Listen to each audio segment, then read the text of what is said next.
G'day guys, welcome to another episode of My Blue Heaven.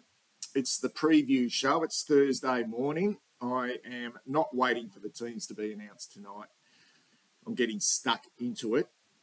And yeah, I did have a comment after our great win against the Saints. That was such a good win that maybe I wasn't showing a lot of emotion in my review with that game. And just looking back at that video, yeah, I was pretty chilled. But that's just the way I am at the moment. I'm very, very happy with our football club. Very happy. But I will try and get a little bit more fired up, a little bit more passion in my voice. And I do feel really passionate about us at the moment, but I feel really passionate about a lot of things. And before I start talking about our huge game, and every time you turn, every time it appears to get a little bit closer, you know, to that chance of earning the right to play finals for the first time since 2013, it just like seems a little bit further away because on the horizon you just see the challenges, you know, and Saturday night we face Melbourne, who are good, who are really, really good. And it's going to be beauty. It really is. Just given what happened again last year, and I know they probably won't be thinking about that now. I think we've sort of jumped enough hurdles to be worrying about scars from previous games. But from a fan point of view, you know, we remember that game last year, Keziah Pickett, after we played so well in that game too. And to cough up that lead late in that game was just like it burns. It burns. I don't know if it still burns, given what we've been able to do over the last 7 weeks, and given the fact that we seem like we've finally turned the corner. And those scars will always be there, but they're not as deep. They'll always remain. We'll always remember that. And we did play them earlier on in the year as well. And that was an ugly game of football. And I don't think Melbourne were playing as well as they are now in that game. They've certainly hit their straps. And I think they've still got a fair bit of improvement left in them. They're certainly a different team since we played them last. And I would like to think that we've still got a fair bit of improvement left in us as well. But before I get there, I get home from work yesterday. And yeah, it's been a typical grinding week at work. You know, a bit Groundhog Day-ish. And it's Wednesday afternoon and you get home and you're thinking 2 days to go before the end of the week. And the problem I have with that is sort of everybody's working for the weekend type scenario that you're sort of wishing your days away. And right now we are hanging for the weekend. But yeah, when you get into my age, you don't want to wish the days away too quick. But it has been a bit of a grind this week. And as much as I was looking forward to the weekend, I'm also thinking I've got to get through 2 days of work. And I get home yesterday and I walk past the front door, and we've got a glass front door here at home, and I could see a package. I could just see a package on our front veranda, which is always packages on our front veranda. My wife and my daughter are constantly buying stuff online, and 99.9% of anything that arrives at our house from the postie is either for my wife or my daughter. And I saw it there, and I just yelled out, "There's a package on the front veranda." You know, I wasn't going to go out and get it because I just knew it wouldn't be for me. And I was actually heading out. And my wife actually yelled out, it's for you. And I went, wow, it's something for me. And I actually had to head out. I was in a hurry to head out, and I thought, I'll open it when I get back. She says it's some clothing. I'm pretty sure it's some clothing. And I knew as soon as I sort of felt the package without opening, I knew it was from my great friends from League Tees. And I'll put their online shop and their website in the description below. But to cut a long story short, I get I get home after, I come back home and I rip open the package. I knew it was from League Tees. I just knew. And I knew it would be a T-shirt because they're regularly sending me T-shirts, yeah. And they've been great friends of this channel since it started. And I thought it might have been the Keep the Lid on It T-shirt which they've brought out for Carlton at the moment, which is a ripper. Keep a lid on it, and there's an image of a hand, opening up a lid. I just thought it might have been that one because that's sort of pretty symbolic of me, really. I'm pretty sort of like cautious with us as a football club. But when I pulled that T-shirt out and I opened it up, and here it is right here, I actually got quite emotional. I wasn't crying emotional, but there was a definite real lump in my throat. And this is at this stage, this is a one-off T-shirt. But maybe if you like this, because aesthetically, it looks just unbelievable. And just on the back here, I can't show you, but maybe I can actually. There we go. Just on the back there, it's got green shoots and nourishment. And League Tees have been following this channel and watch all my videos. And I have been banging on about this win of substance for such a long time now. Since we got on this roll. And we finally got it against Collingwood, but we took it to another level, I think, against St Kilda. And for them to go away and think of me and think of this channel and make me a personalised one-off T-shirt, it's just completely, I don't know. It definitely made my day yesterday. And the more I think about it, it's made my week. It's made my month. It's probably made my year, and it's probably made my life. That oh wow! So if you like your T-shirts, retro type T-shirts, and they do it better than anyone else. And I love retro. I love the 70s, the 80s, the past. But what League Tees are able to do is they're able to respect the past, celebrate it, bring it to life, but bring it to life in the present. But this is like so good. This is so good. So thank you very much. I'll put all their details in the description below, and go check out their online store. You won't be disappointed. I've actually got a great T-shirt out at the moment called Camp Kerno. I had hard discussions at Camp Kerno. It's an absolute classic.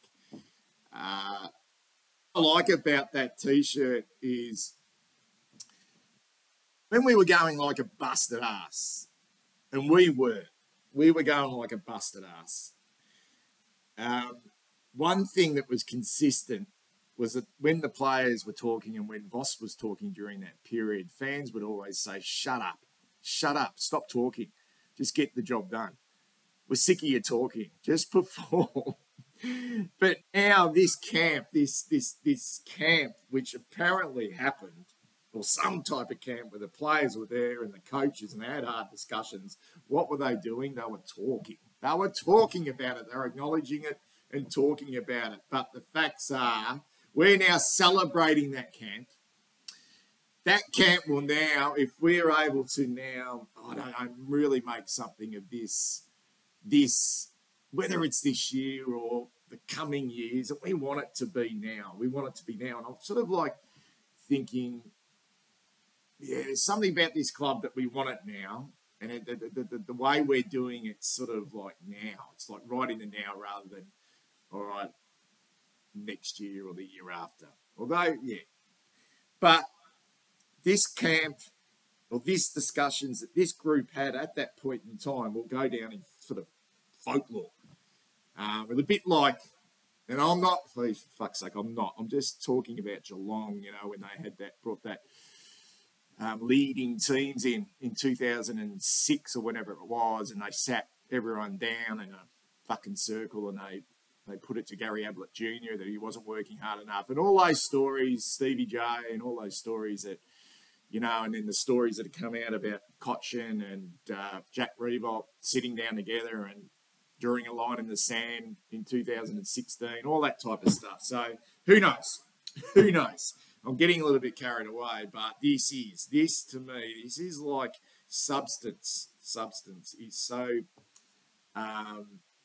representative now of this channel, My Blue Heaven, and so thank you once again, League T's unbelievable gesture, and I can't thank you enough.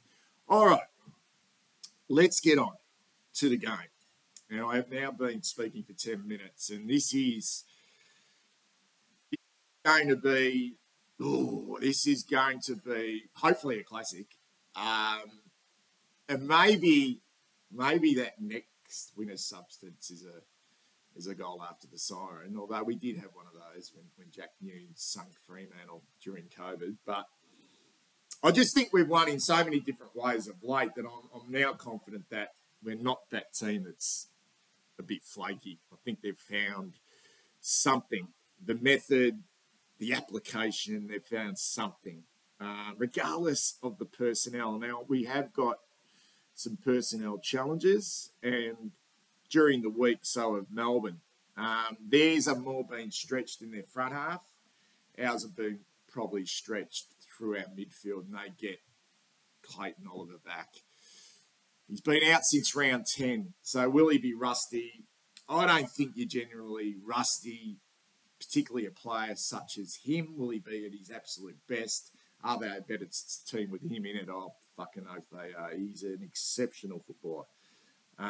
When we played them in that game last year, the second round game, Setterfield went to him and actually did a reasonable job on him in that game.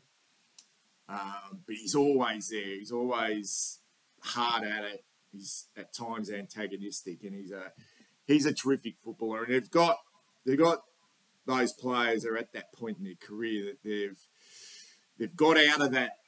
I don't know. That sort of they're mature. They're mature footballers, but they're at the peak of their powers. You know, you're Gawn, Oliver, Viney, and Oliver as well. Did I say Oliver or Petrarca? But they're all at that peak of their power, strong mentally, strong physically. And I like to think, although we haven't got there yet, that we're starting to get into that stage as well. So fifth, us the second, and they're second on the ladder, Melbourne. And they'll be desperate. They'll be fucking desperate to remain in that spot, you would have thought.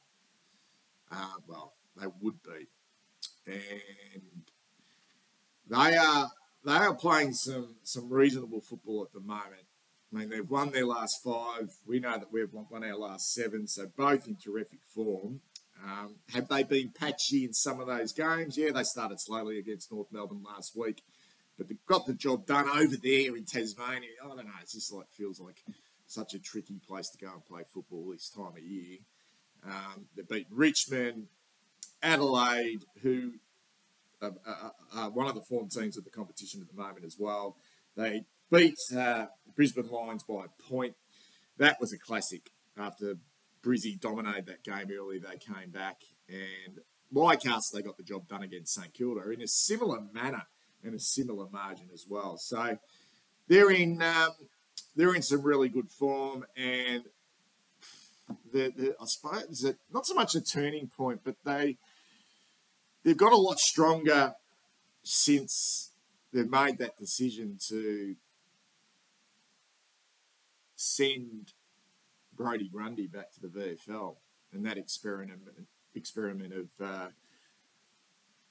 of Gawn and Grundy, yeah, which was such a talking point, but it was such a talking point, obviously, over the pre-season, and there was some fleeting signs that it might work during the sort of practice match games. I think they both had a really good practice game, and then it just never quite worked, and they sent Grundy back to the VFL. But given their sort of challenges in their front half now with Brown out, Ben Brown, and now Harrison Petty, who's been a real surprise packet in their front half. I mean, he's a lockdown tall defender, and he does it really well. But he's gone forward and shown that he can take a mark and kick a goal. He's gone down for the rest of the season. So they do have some blokes to bring back. I mean, they could bring back Tom McDonald, who's a test.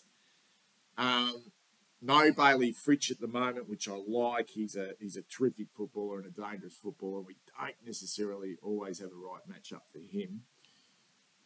But will they bring McDonald back in? But the word is they're probably going to bring Brodie Grundy back in. Does that mean it goes back to the maybe 60 Gawn, 40 Grundy?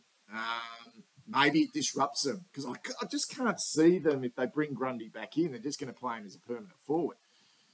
I just don't know how that's going to work. I just don't know.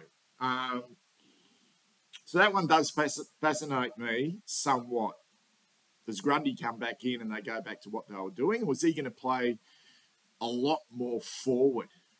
And is he good enough in that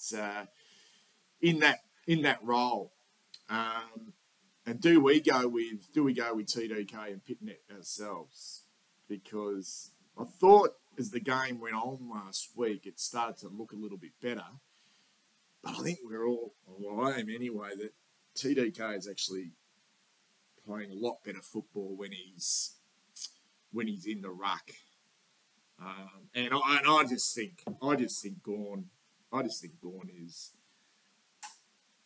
the best player in the competition. And I know he hasn't had the greatest of years, but I still think he's the number one player in the competition. He's so good. He's so good. And I've seen teams really target him. One, he's captain. And I'm not saying he doesn't like the physical stuff. I've just seen teams really go at him and really disrupt him. And I don't know if we're in the position to start playing that type of game where you're going out and targeting one player. But yeah, I just think he's such a big influence for the Melbourne Footy Club, and I know they're pretty even across the board, but yeah, we don't want him to get going. We really don't. We don't want him to be sitting back and marking the ball behind the play. And he's a brilliant tap ruckman and good at ground level, high possession play as an extra midfielder. It somewhat worries me. Just looking at the D's and what they might do, Oliver back in, like if he definitely comes back in, they've got to drop someone. I mean, obviously Petty comes out, but if they're going to replace Petty, then with a Grundy or if Tom McDonald comes in, then someone's going to have to come out for Oliver. I can't see him dropping Bowie. Melksham, he's a dangerous player, and I know my thumbnail suggests that there's always one player from the opposition who we don't necessarily rate as a top liner, but it was Melksham who was the one who kicked, I think, 4 or 5 against us last year. James Jordan's a really handy player for them, and Kay Chandler, I really rate him. He's come back into the form as that small forward. Will it be James Harms that goes out? He seems to be the bit of a whipping boy this year, James Harms, for the D's. He's played the 9 games, hasn't had a consistent season. And you would think, it wouldn't surprise me if Oliver comes in and James Harms goes out. But I'm not particularly worried about the makeup of their team. They're just even everywhere. They're just even. And I'm sure they'll be able to somewhat cover for Harrison Petty. Jacob Van Ruin caused us a few headaches the last time we played them. Still young, though, and it's their smalls, though, who got back into form. Keziah Pickett, Alex Neil-Bullen, Tom Sparrow, Kay Chandler. They can all provide that forward half pressure, and they can hunt the football. But I really like the fact that our smalls in our back half are doing really good jobs. You know, Chincotta, Newman, Boyd's ready to come back after 3 weeks out for suspension. Jordan Boyd. Really like what he does, but Zach Fisher, who played that role last week of being the accumulator with his good ball use, which is sort of meant that Adam Sard can play more defensively because he's so good at it. So it's not so much I'm worried about Pickett, Neil Bullen, and those types of players, Cade Chandler. We know that they're dangerous. I just think we're better equipped defensively to be able to handle those types of players. But it's still a very dangerous forward line, particularly if Christian Petrarca goes forward, because they've got some more coverage through the midfield with Oliver coming back in, and they've also been playing Angus Brayshaw through there. Jordan can play a role through the middle. The things that used to concern us are now becoming a bit of a strength for us, and that is across the centre line, because Ed Langdon's been one of the best wingers in the competition for 2 or 3 seasons now, and bringing in Lockie Hunter as well. That's a really strong centre line with Jack Viney. But I think one of the positives for us this year, and there's been a lapse across the centre line for a period of time, but that was right across the board with our team. But Blake Acres, Ollie Hollins, who just continues to get better, and well done on a much-deserved Rising Star nomination for Ollie Hollins. And maybe having that block of games out has really freshened him up. So if he didn't get injured, he would be probably, I wouldn't say be cooked now, but you'd be in a situation where this 18-year-old's played so much football, and we're at round 22, whatever it is he getting tired? But I reckon maybe that was a blessing in disguise that he did go out for a period of time, because he seems to have come back a lot fresher. And now we can roll 3 players through there with I suppose the running machines of Hollins and Matthew Cottrell. We've suddenly gone from relying on a Lockie O'Brien and a few others across the wing, bits and pieces players across the wing last year, to suddenly having that area of the ground as a real strength. Their backline, when it's up and going, is one of the best in the competition, the way they structure up. Lever and May, who goes to who? Does May go to Charlie? With no Petty there, do they bring Tomlinson in to play on Charlie? I don't think so. I don't think they'll mess with that backline as such. Rivers is the real lockdown tough nut down there. Judd McVie is a very, very good young player. But the one that I probably rate the most, although May and Lever are so good in intercepting it, is Christian Salem. He's, I'm not going to say he's an incredible footballer, but the way he uses the ball and the way he just reads the play, and he's actually tougher than I thought he was, and he's like all those other players I mentioned before. He's right at that perfect time in his career. They're a very, very good football side, and it's going to be a really tough game for us. Just looking at us, who we bring in, not quite sure. Mentioned Boyd. Is there anyone coming back from injury that we'd like to get in? Obviously, Chera, Walsh, the prime movers, Harry. If we'd love to get those 3 back in, but we're not. And I suppose the big one is, does Dow, who was so good last week, he should get another opportunity. Does Fisher remain in that roll across half-back? If they really rate Boyd and what he's able to do, that's a must-watch. And then the rucks, I suppose, what we do there. I know we've got Lewis Young in the wings, but I don't think we'll necessarily mess with that at the moment. I think maybe Pitnet did show a little bit more in the second half last week. But fuck, he's going to be up against the premier big man in the competition, and that is Max Gawn. Anyway, I don't know. For me, I think when you look at the odds for this game, and I did look at them before, and I'll get them up here. So this is Sportsbet. Melbourne are paying $1.72 and we're $2.13. I think that is fair. I really do. I just think Melbourne deserve to go into this game favourites.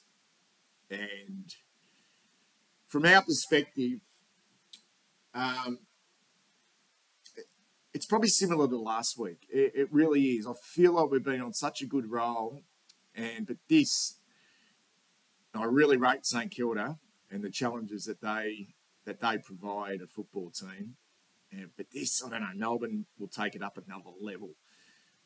I like the fact that it's on the G. I really do. Another opportunity to get there on a Saturday night. And I'm at this stage getting there on Saturday night. I can't wait to get there. And I might even do another game day vlog. I'd love to say this is a 50-50 game. Based on form, it is.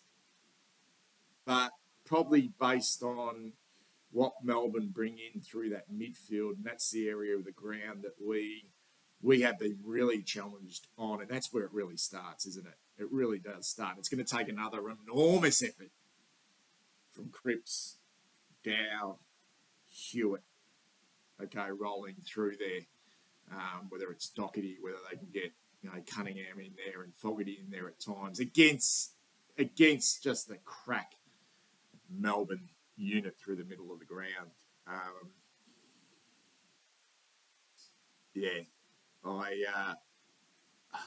just feel Melbourne.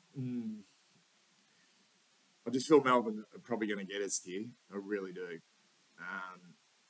But nothing surprises me at the moment with this team of ours. Anyway, speak soon, guys, and thanks for the support. And I will put that League T's details in the description below. Catch ya.